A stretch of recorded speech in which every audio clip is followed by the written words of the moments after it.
Hello everybody and welcome back to another Dead by Daylight video. Today we'll be talking about Ghostface. I mean, as we know, whenever he released into the PTB as of recently, it became pretty obvious pretty soon after it released on the PTB that Ghostface was rather weak. And as we've seen a lot of streamers and YouTubers play, they began to struggle. I mean, he's not a very easy killer, his power is not very good, and for a whole number of reasons that we could all go on and rant about all day. But today, we had the Dead by Daylight live stream where the developers themselves addressed the bad aspects of Ghostface's power and what they've learned and the feedback they've gotten from the community, and they've announced some of the changes that they do plan on making and stuff to try to make Ghostface as good of a killer as they can make him before the release. So I'm going to go ahead, instead of wasting your time, show you that footage as of now from the developer stream itself.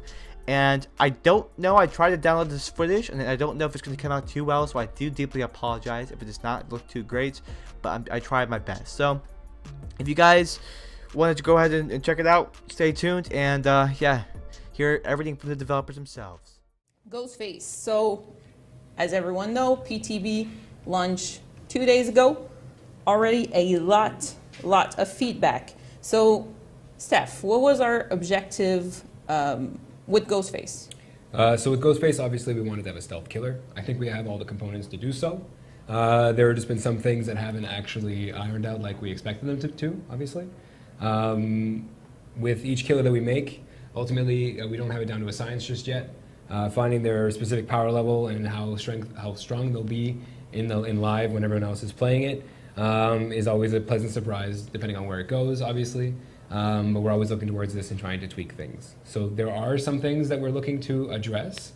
I'm going to look at specifically feedback and what people have been saying to try to encompass what we've been hearing and what we will be working on as well. So what specific feedback are we addressing on this one? So right now, canceling stealth is too easy, as people have seen. So when a survivor looks at Ghostface, for 1 second, he gets taken out of his power, and his power goes on cooldown. There is a bug with it at the moment, so if you're already looking at Ghostface before he goes into stealth, that's counted as well, so you get taken out of stealth right away. These things will be tweaked and fixed as we go forward. Stalking right now is not as efficient as we'd like it to be, so the time it takes for you to expose somebody compared to how quickly they can get you out of stealth is not a nice balance right now. Yeah. So we'll be addressing that as well. And there was a lot of feedback about audio, specifically on Ghostface as well. Yeah, like popping in and out of the power. These are also things that we're going to be tweaking. I can't give you the exact changes that we're going to be doing right now, but we are testing it in-house, and we're going to give you more information when we know. We'd love for you to be patient, of course. Send your suggestions. We're here to listen as well. We want to have a great killer for everyone to enjoy, and especially with someone like Ghostface. Alright everybody, so basically just to reiterate a little bit about what the developers are saying here is the fact that they're aware from the community feedback. I mean, obviously they better be aware. I mean, it's the PTB, for crying out loud.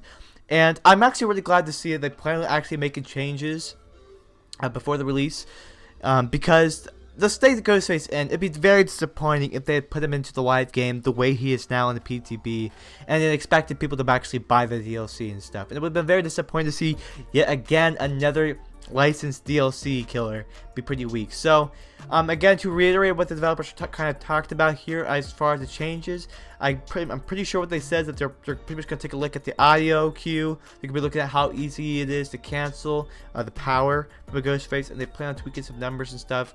Because honestly, just if you think about it, I'm actually like kind of disappointed that this mistake kind of happened to begin with. I mean, I know a lot of developers or a lot of the people from the community kind of want to give the developers like a pat on the back, like, okay, you tried. But for me personally, I'm a little bit annoyed that this stuff actually managed to happen, because when I think about it, these developers have pretty much been around on this game for like over 3 years now, right? So I feel like the developers have a better understanding of what their game is like, and it disappoints me that stuff like this could slip through the cracks. I mean, just really think about it.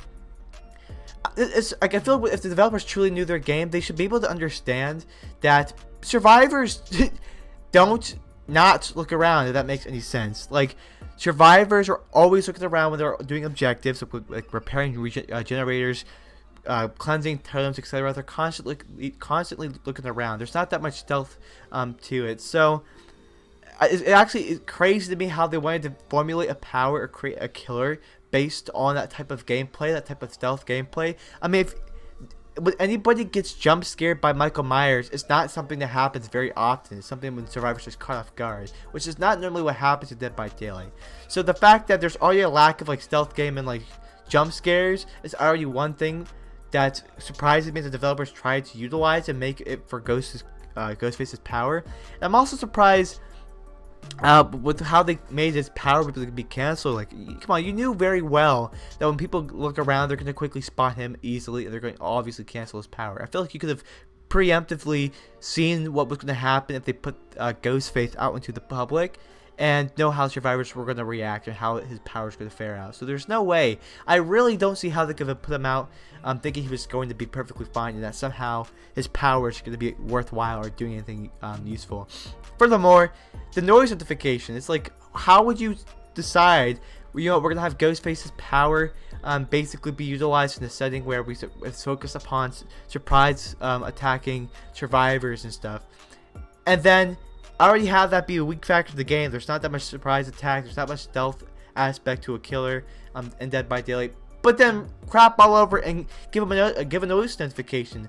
Like, the very one slim chance that Ghostface would be able to successfully stealth up on an unsuspecting survivor, it wouldn't matter anyways, because that notice notification would have told the survivor anyways, hey, I'm right here.